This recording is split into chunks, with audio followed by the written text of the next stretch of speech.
Good morning எல்லாருக்கும். Good morning friends and family. இன்றைக்கி ஒரு குட்டி vlog எடுக்கலாம் அப்படின்னு சொல்லிட்டு ஹஸ்பண்ட் ஒர்க் போயிட்டாரு. நாளைக்கு ஹெட்வி குட்டியோட பர்த்டே. வீடெல்லாம் கொஞ்சம் க்ளீன் பண்ண வேண்டியது இருக்குது. கேக்கெல்லாம் ஆர்டர் கொடுத்துட்டோம். தம்பியோட ஃபஸ்ட்டு பர்த்டே வந்து நல்லா செலிப்ரேஷன் பண்ணோம். எல்லா ஃபேமிலி அண்ட் ஃப்ரெண்ட்ஸ் எல்லாம் கூப்பிட்டுட்டு. இந்த வருஷம் நாங்கள் யாரையுமே கூப்பிட்றதா ஐடியா இல்லை. சிம்பிளாக ஃபேமிலி மட்டும் பண்ணிக்கலாம் அப்படின்னு சொல்லிட்டு ஒரு ஐடியா இருக்குது. ஹெட்வி குட்டிக்கு ப்ரஷ் பண்ணிவிட்டு அவனுக்கு சாப்பாடெல்லாம் ஊட்டி தூங்க வச்சதுக்கப்புறம் தான் வீடு க்ளீன் பண்ணணும். வீடெல்லாம் க்ளீன் பண்ணி முடிச்சதுக்கப்புறம் தான் கொஞ்சம் வேலை நிறையா இருக்குது, அதெல்லாமே பார்க்கணும். அவன் ப்ரஷ் பண்ணிகிட்ருக்கான் பாருங்களேன். என்ன பண்ணுற? இப்படி ப்ரஷ் பண்ணக்கூடாது. இங்கே ஒரு நிமிஷம் ப்ரஷ் கொடு. அவங்களுக்கு காட்டலாம் காட்டலாம் கொடு. அவன் வந்து நான் சொல்லி கொடுத்துருக்கேன். 11 மாதத்துலேருந்தே ஹெட்வி வந்து ப்ரஷ் பண்ணுவான். அவனே பண்ணிக்குவான், இல்லைன்னா நானே பண்ணி விட்டுருவேன். மோஸ்ட்லி அவன் பண்ண மாட்டான். பாருங்களேன், நான் இனி பண்ணி விடலை. ப்ரஷ் எடுத்து வச்சுருந்தா அவனே பண்ண போயிட்டான். ப்ரஷ் பண்ணிட்டு தானே சாப்பிடுவீங்க? ப்ரஷ் பண்ணாமல் சாப்பிட்டா என்ன வரும்? பூச்சி. புழு வந்துடும். கைஸ் எல்லோரும் கேட்டுக்கோங்க, ப்ரஷ் பண்ணாமல் சாப்பிட்டா புழு வந்துடும். இல்லை, எல்லாருக்கிட்டே சொல்லிடு. குட்டி பாப்பா தம்பிக்கெல்லாம் சொல்லிடு, ப்ரஷ் பண்ணிட்டு தான் சாப்பிடணும்னு சொல்லு. ஓகே கைஸ், நான் போயிட்டு ஹெட்வி குட்டிக்கு ப்ரஷ் பண்ணி விட்டுட்டு அதுக்கப்புறம் தான் கொஞ்சம் தம்பிக்கு இனி மார்னிங் டிஃபன் செய்யலை. பாட்டி இன்னும் எதுவுமே சாப்பிட்லாம். அவங்களுக்கு போட்டு கொடுக்கணும், ஏன்னா ப்ரெஷர் இருக்குது. அதனால் சீக்கிரம் டைம் ஆகிடுச்சு. இப்போவே 9 o'clock மேலே ஆயிடுச்சு. அதனால் இனி போயிட்டு அவங்களுக்கு சாப்பாடில் போட்டு கொடுத்து அவங்களெல்லாம் தூங்க வச்சுட்டு அதுக்கப்புறம் தான் நான் சாப்பிட்டுட்டு என்னோடய வேலை பார்க்க போகிறேன். ஓகே. ஹெட்விக்காக ப்ரஷ் பண்ணால் அவன் அழுக மாட்டான். நம்மளாக பண்ணிவிட்டால் அந்த சிலுங்கிறது அழுகிறது இதெல்லாம் வேலையை அவன் பண்ணுவான். நான் என்ன பண்ணாலும் சரி, நான் வந்து 2 கையை பிடிச்சி ப்ரஷ் பண்ணி விட்டுடுவேன். ஏன்னா தம்பி நைட்டில் மிட்டாய் இந்த முட்டை இதெல்லாம் சாப்பிட்றனால நான் கண்டிப்பாக ப்ரஷ் பண்ணி விட்டுடுவேன். அதுவும் இல்லாமல் ஃபீட்லாம் பண்ணுறதுனால ப்ரஷ் கண்டிப்பாக பண்ணணும் அப்படின்னு சொல்லி பண்ணி விட்ருவாங்க. குழந்தைங்களுக்கு வந்து ப்ரஷ் பண்ணுறது ரொம்ப நல்லது. நிறையா பேர் வந்துட்டு விட்டுருவாங்க. அப்படிலாம் விடாதீங்க, கண்டிப்பாக ப்ரஷ் பண்ணி விடுங்க. அதுவும் இல்லாமல் பார்த்தீங்கன்னா ஹெட்வி குட்டி வந்து ப்ரஷ் பண்ணாமல் சாப்பிடக்கூடாது அப்படின்னு சொல்லி நான் பயன்படுத்தி வச்சுருக்கேன். அதனால் அவன் ப்ரஷ் பண்ணிட்டு. ஹெட்விக்கோட ப்ரஷ் வந்து டிபார்ட்மெண்டல் ஸ்டோர்லலாம் நான் வாங்கலைங்க, அமேசானில் தாங்க வாங்கினேன். அமேசான் ஃப்ளிப்கார்ட்டில் தான் வாங்கினேன். நீங்கள் பாருங்கள், செக் பண்ணி பார்த்து உங்கள் பேபிக்கு வாங்குற மாதிரி இருந்தால் நல்லா சாஃப்டான ஒரு ப்ரஷ் வாங்கி கொடுங்க. அதுதான் வந்துட்டு ப்ளட் எதுவும் வராது ஈரலெல்லாம் பட்டாலும். ரொம்ப பெருசாலாம் நிறைய பேர் வாங்குறீங்க, அந்த மாதிரிலாம் வாங்காதீங்க. வாங்கினீங்கன்னா அவங்க ஸ்கின்னில் போய் படும்போது வந்து இடிச்சதுன்னா ப்ளட்டு வந்துடும். இப்போ வந்து குழந்தைங்களுக்கு இருக்க ஸ்ட்ராங் தான் பின்னாடி இருக்குங்க. இது ஹெட்விக்கோட கோழி குஞ்சுங்க. அவன் நாட்டுக்கோழி முட்டை தான் சாப்பிடுவான். சேவல் வச்சுருக்கோம். சேவல் இருக்குது இதுலலாம்.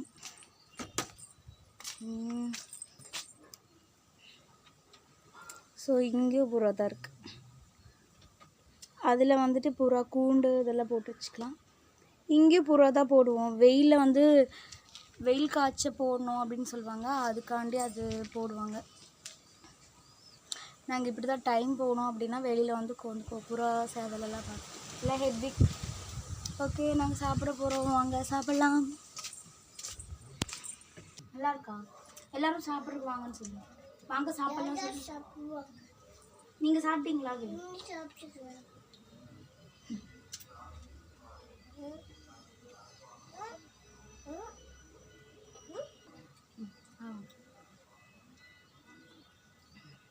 அவன் வந்து கீழே பாட்டி உட்காந்து சாப்பிட்ருக்காங்க, அதனால பாட்டியே பார்த்துட்ருக்கான்.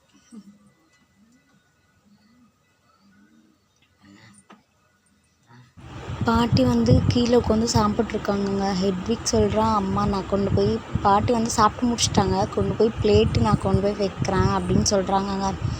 அதனால் நான் பாட்டியை பிளேட் கொடுத்துருங்க, அவன் கொண்டு போய் வைக்கிறானாம்மா அப்படின்னு சொல்லிகிட்ருக்கேன்.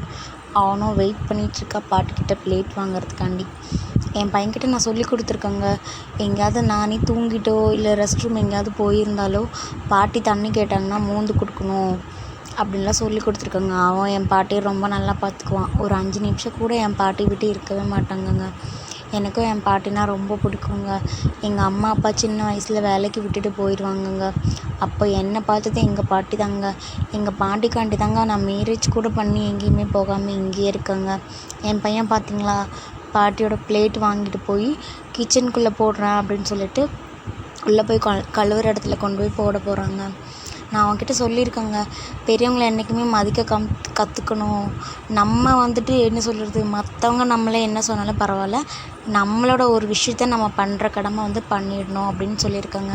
அதுவும் எங்கள் பாட்டியெல்லாம் எங்கள் அம்மா அப்பாலாம் வேலைக்கு விட்டுட்டு போனப்போ ஸ்கூல்லலாம் வந்து சாப்பாடெல்லாம் ஊட்டி விடுவாங்கங்க. அப்படி பார்த்த பாட்டியை இன்றைக்கி நான் ரொம்ப நல்லா பார்த்துக்கணும் இல்லைங்க. நானாக இருந்தாலும் சரி, என்னோடய ஹஸ்பண்டாக இருந்தாலும் சரிங்க, நாங்கள் ரொம்ப நல்லா பார்த்துக்குவோம். எங்கள் பாட்டிக்காண்டி மட்டும்தாங்க நாங்கள் வேறு வீட்டுக்கு போகாமல் இங்கேயே இருக்கோம். ஏன்னா வயசாகிடுச்சுங்க. வயசானவங்களை வந்து விட்டுட்டு போனோம்னு வச்சுக்கோங்களேன், அப்போ அம்மா அப்பா 2 பேருமே வேலைக்கு போயிடுவாங்கங்க. அப்போ பார்க்குறதுக்கு யாரும் இருக்க மாட்டாங்கங்க. அப்போ வந்துட்டு பாட்டி எங்கேயாவது பாத்ரூம்குள்ளேயோ இல்லை தலை சுற்றி கீழே விழுந்துடால பார்க்குறதுக்கு ஆள் இல்லாமல் போயிடுங்க. அதனால எனக்கு வந்து ஒரு கஷ்டமாக இருக்குது என் பாட்டி விட்டுட்டு போகிறக்கு. எங்கே போனாலும் என் பாட்டி கூப்பிட்டு போகிறேன்னு தாங்க சொல்கிறேன், ஆனால் அவங்க வரமாட்டேங்கிறாங்க. இது வந்து அவங்க ஹஸ்பண்ட் வீடுங்க, அதனால வரமாட்டேன் அப்படின்னு சொல்லிட்டாங்கங்க. இப்போ வந்து அம்மா பேரில் தான் இருக்குது. அம்மா கிட்ட மட்டும்தாங்க இருக்காங்க. பாட்டிக்கு 3 பசங்க இருக்காங்கங்க. பாட்டி யார் வீட்டுக்கும் போக மாட்டாங்க, எல்லோரும் இங்கே வந்து பார்த்துக்குவாங்கங்க. அது நாங்கள் பாட்டிக்காண்டி மட்டும்தான் இங்கே இருக்கோம். தம்பிக்கு எப்போவுமே நான் ஜீரக தண்ணி மட்டும்தாங்க கொடுப்பேன். அப்போ கொஞ்சம் ஜீரணமாகும் இல்லைங்க, அதனால. பாட்டி கூட விளையாட ஆரம்பிச்சிட்டாங்க. நான் பாட்டிக்கிட்ட சொன்ன வீடியோ எடுக்கிறேன் அப்படின்னு சொல்லிவிட்டு, அப்புறம் அவங்க ஒன்றும் சொல்லலை, எடுத்துக்கோ அப்படின்னு தான் சொன்னாங்கங்க. பாட்டி பாருங்கள், 2 பேரும் சேர்த்து விளையாட ஆரம்பிச்சிட்டாங்க. பாட்டிக்கு டேப்லெட்லாம் கொடுத்தாங்க, பாட்டி சாப்பிட்டுட்டாங்க. இனி ஹெட்விக்கும் பாட்டி தூங்குனதுக்கப்புறம் தாங்க நான் என்னோடய வேலை பார்க்கணும். ஹெட்விக் எப்போவுமே தூங்குகிற டைமில் மட்டும்தாங்க வீட்டுக்குள்ளே இருப்பான். மற்ற டைமில் கோழி கூட புறா கூட பாட்டி விட்டு இந்த சைடு போகவே மாட்டாங்க. பாட்டி பிடிச்சி நோண்டிகிட்டே இருப்பேன். பார்த்தீங்களா, படுக்க வைக்கிறானா, தூங்க வைக்கிறானம்மா. பாட்டி மாத்திரை சாப்பிட்டியா அப்படின்னு கேட்குறான். தம்பிக்கு வந்து ஹார்லிக்ஸ் கொடுத்து தூங்க வச்சுட்டாங்க. சரி, ஃபஸ்ட்டு ஃப்ரிட்ஜை க்ளீன் பண்ணிடலாம் அப்படின்னு சொல்லிட்டு ஃப்ரிட்ஜில் இருக்க திங்ஸ் எல்லாமே எடுத்து வெளியே வச்சுட்டாங்க. ஃப்ரிட்ஜு க்ளீன் பண்ணும்போது திங்ஸ் எல்லாம் எடுத்து வெளியே வைக்கும்போது வந்து நான் அதோட மூடி எல்லாமே எப்போவுமே ஓப்பன் பண்ணி வச்சுருவாங்க. ஏன்னா நம்ம அதை க்ளீன் பண்ணி முடிக்கிறதுக்குள்ளே அந்த வேத்து தண்ணி எல்லாம் உள்ளே இறங்கிடுங்க. இறங்குச்சுன்னா நம்ம அப்படியே எடுத்து உள்ளே வச்சிட்டோம்னா கெட்டுடுங்க. அதனால நான் வந்து ஓப்பன் பண்ணி வச்சுருவேங்க. ஃப்ரிட்ஜெல்லாம் க்ளீன் பண்ணி முடிச்சதுக்கப்புறம் மீண்டும் மூடியெல்லாம் துடைச்சி அதில் காயெல்லாம் வீடெல்லாம் க்ளீன் பண்ணியாச்சுங்க. க்ளீன் பண்ணிட்டாங்க, ஃப்ரிட்ஜும் க்ளீன் பண்ணிட்டாங்க. பாருங்களேன், மேலே எதுவும் நான் வைக்க மாட்டேங்க. சிக்கன், மீன் அந்த மாதிரி எடுத்தால் மட்டும்தான் வைப்பேன். ஏன்னா இதில் ரொம்ப ஐஸ் க்யூப் ஆகிடும் அப்படிங்கிறனால நான் அதிகமாக எதுவும் யூஸ் பண்ண மாட்டேன். கீழே தாங்க நான் மோஸ்ட்லி எல்லாமே யூஸ் பண்ணுவேன்.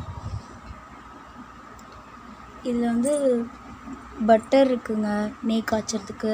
தம்பியோட ஃப்ரூட்ஸு, 1 மந்த்துக்கு தேவையான வெங்காயம் எங்கள் அம்மா தொலுக்கி வச்சுருக்காங்க. 1 மந்த்துக்கெல்லாம் வராதுங்க, 1 வீக் தாங்க வரும் எங்களுக்கு. இதில் 1 வீக் தேவையான காய்கறி எல்லாமே இருக்குங்க. எனக்கு இந்த மாதிரி நீட்டாக இருந்தாங்க ரொம்ப பிடிக்கும். அதனால டப்பாலெல்லாம் நானே போட்டு நான் மட்டும்தாங்க க்ளீன் பண்ணுவேன். இது வந்து பார்த்திங்கன்னா, இது வந்து நான் வந்து பாதாம் பிசின் குடிப்பேங்க. அதுக்காண்டி வாங்கின ஒரு ஃப்ளேவர் இது. இதில் ஃப்ளேவர் இருக்குது, கேர்ட் இருக்குது, ஸோ ஆனியன் லெமனு. இது வந்து தம்பியோட நாட்டுக்கோழி முட்டைங்க. தம்பி நாட்டுக்கோழி முட்டை சாப்பிடுவோம், நாங்கள் வந்து நார்மல் முட்டை தான் சாப்பிடுவோம். ஸோ அவ்வளோதான். அப்பப்போ ரோஸ் மில்க் செய்வோம், அதோட எசன்ஸ் இருக்குது. இதில் வந்து பார்த்திங்கன்னா 2 வீக் தேவையான தக்காளி 6 கிலோ இருக்குங்க. ஃபுல்லாகவே தக்காளி தாங்க, ஃபுல்லாகவே தக்காளி தான். இது தெரியும்.